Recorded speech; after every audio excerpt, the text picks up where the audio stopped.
Hi welcome back to my YouTube channel Archana Dhanyata. ನೀವೆಲ್ಲರೂ ಚೆನ್ನಾಗಿದ್ದೀರಾ ಅಂದ್ಕೊಂಡಿದ್ದೀನಿ. ಹಾಗೆ ನಾನು ಕೂಡ ತುಂಬಾ ಚೆನ್ನಾಗಿದ್ದೀನಿ. ಇವತ್ತು ಲೈವಲ್ಲೇ ವಿಡಿಯೋ ಮಾಡ್ಕೊಂಡು ಹಾಗೆ ರೆಕಾರ್ಡ್ ವಾಯ್ಸ್ ಓವರ್ ಕೊಡ್ತಿದ್ದೀನಿ. ಹೇಗಿರುತ್ತೆ ಅಂತ ನೀವೇ ನೋಡಿ ಕಾಮೆಂಟ್ ಮಾಡಿ. ಏನಾದರೂ ಸ್ವಲ್ಪ ಚೇಂಜಸ್ ಮಾಡ್ಕೋಬೇಕಂತಂದ್ರೂ ಕೂಡ ಕಾಮೆಂಟ್ ಮಾಡಿ, ನಾನು ಚೇಂಜ್ ಮಾಡ್ಕೊತೀನಿ. ನೆಕ್ಸ್ಟ್ ಒಂದು ಚೋಳಿಕಾಯಿ ಬುಕ್ ಮಾಡ್ಕೊಂಡಿದ್ದೆ, ಹಾಗೆ ಒಂದೆರಡು ಕ್ಯಾಪ್ಸಿಕಮ್ ಮಾಡ್ಕೊಂಡಿದ್ದೆ, ಹಾಗೆ ಕೊತ್ತಂಬರಿ ಸ್ವಲ್ಪ ಬುಕ್ ಮಾಡ್ಕೊಂಡಿದ್ದೆ, ಹಾಗೆ ಒಂದು ಕೋಸುಗಡ್ಡೆ ಮಾಡ್ಕೊಂಡಿದ್ದೆ, ಹಾಗೆ ಒಂದು ಮೊಸರು, ಹಾಗೆ ಇದಕ್ಕೆ ಅಂದ್ಬಿಟ್ಟು ಚಕ್ಕೆ ಮುರುಕು ಮಾಡ್ಕೊಂಡಿದ್ದೆ.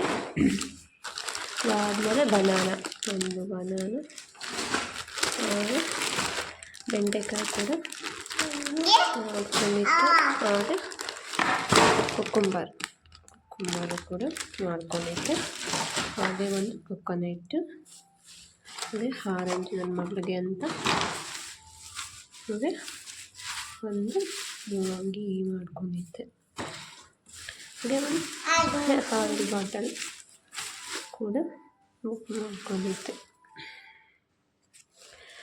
ತುಂಬ ರೇಟ್ ಜಾಸ್ತಿ ಆಗಿಬಿಟ್ಟಿದೆ. ಎಷ್ಟಿದೆ? 450 ರೂಪೀಸ್.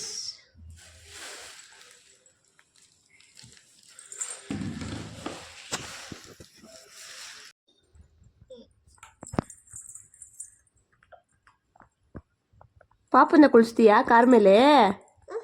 ಪಾಪುನ ಕುಳಿಸ್ತೀಯಾ? ಅಯ್ಯೋ ಪಾಪು ಅಳುತ್ತಿರು, ಅಕ್ಕ ಹೊಡೆದ್ಲು ಅಂತ ಅಳುತ್ತಿರು, ಅಕ್ಕ ಹೊಡಿತೈತೆ ಮಮ್ಮಿ ಅಂತ ಹೇಳುತ್ತಿರು, ದೂರ ಹೇಳುತ್ತಿರು, ದೂರ. ನೀನು ಹಂಗೆಲ್ಲ ಮಾಡಿದ್ರೆ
ಫಸ್ಟು ಮಸಾಲೆ ಚಿತ್ರಾನ್ನ ಮಾಡೋಕ್ಕೆ ಒಂದು ಜಾರ್ ತಗೊಂಡು ಅದಕ್ಕೆ ಒಂದು ಅರ್ಧ ಈರುಳ್ಳಿ, ಹಾಗೆ ಒಂದು 10-12 ಪೀಸಸ್ ಆಗುವಷ್ಟು ಬೆಳ್ಳುಳ್ಳಿ, 2 ಹಸಿಮೆಣಸಿನ್ಕಾಯಿ, ಹಾಗೆ ಶುಂಠಿ 2 ಇಂಚಷ್ಟು ಆಗುವಷ್ಟು, ಹಾಗೆ ಕೊಬ್ಬರಿ ಒಂದು ನೋಡ್ಕೊಳ್ಳಿ ನಿಮ್ಗೆ ಎಷ್ಟು ಬೇಕಾಗುತ್ತೋ ಅಷ್ಟು, ಒಂದು 1/4 ಚುಪ್ ಆಗುವಷ್ಟು ಹಾಕ್ಕೋಬೇಕು.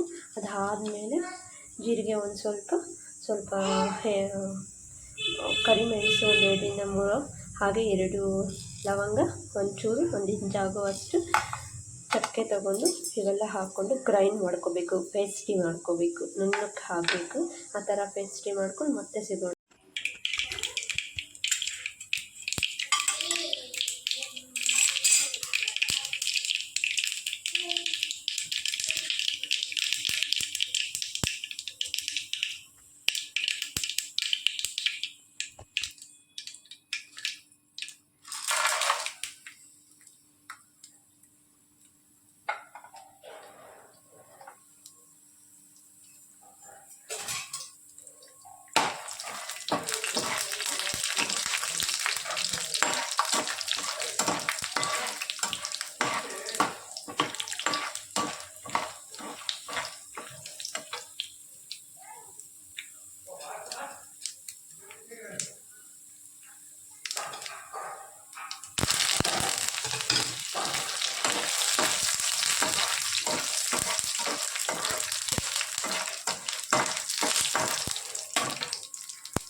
ತೊಳೆದಿಟ್ಕೊಂಡಿದ್ದೀನಿ ಎಲ್ಲ. ಅದು ಅವರೆಬೇಳೆ ಹಾಗೆ ಮಾಡೋಣ ಅಂತಂದ್ಬಿಟ್ಟು ಅವರೆಬೇಳೆ ಹಾಗೆ ತೊಗರಿಬೇಳೆ ತೊಳೆದು ಸ್ವಲ್ಪ ಹಾಕ್ಕೊಂಡಿದ್ದೀನಿ ಒಂದೊಂದು ಹಿಡಿ. ಹಾಗೆ ಒಂದು ಸ್ವಲ್ಪ ಕೊತ್ತಂಬರಿ ಸೊಪ್ಪು, ಹಾಗೆ ಒಂದು ಟೊಮೆಟೊ ಹಾಕ್ಕೊಂಡಿದ್ದೀನಿ, ಹಾಗೆ ಅರ್ಧ ಈರುಳ್ಳಿ ಕೂಡ ಹಾಕ್ಕೊಂಡಿದ್ದೀನಿ, ಹಾಗೆ ಒಂದು 5-6 ಬೆಳ್ಳುಳ್ಳಿ, ಹಾಗೆ ಕೊಯ್ದು ತೊಳೆದಿಟ್ಕೊಂಡಿದ್ದೀನಿ.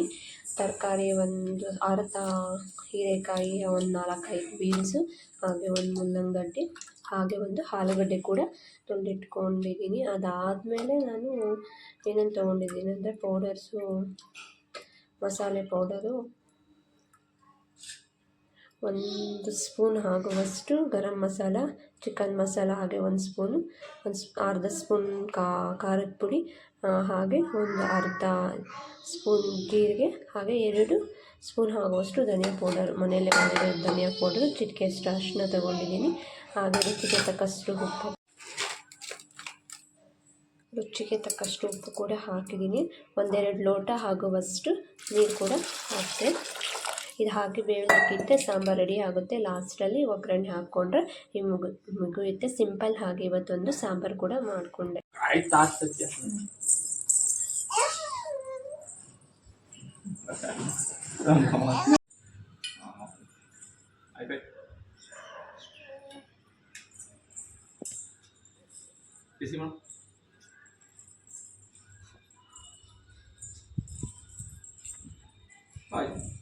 ಇವತ್ತಿನ ವಿಡಿಯೋ ಇಲ್ಲಿಗೆ ನಿಲ್ಲಿಸ್ತಿದ್ದೀನಿ. ನೆಕ್ಸ್ಟ್ ವಿಡಿಯೋದಲ್ಲಿ ಸಿಗೋಣ.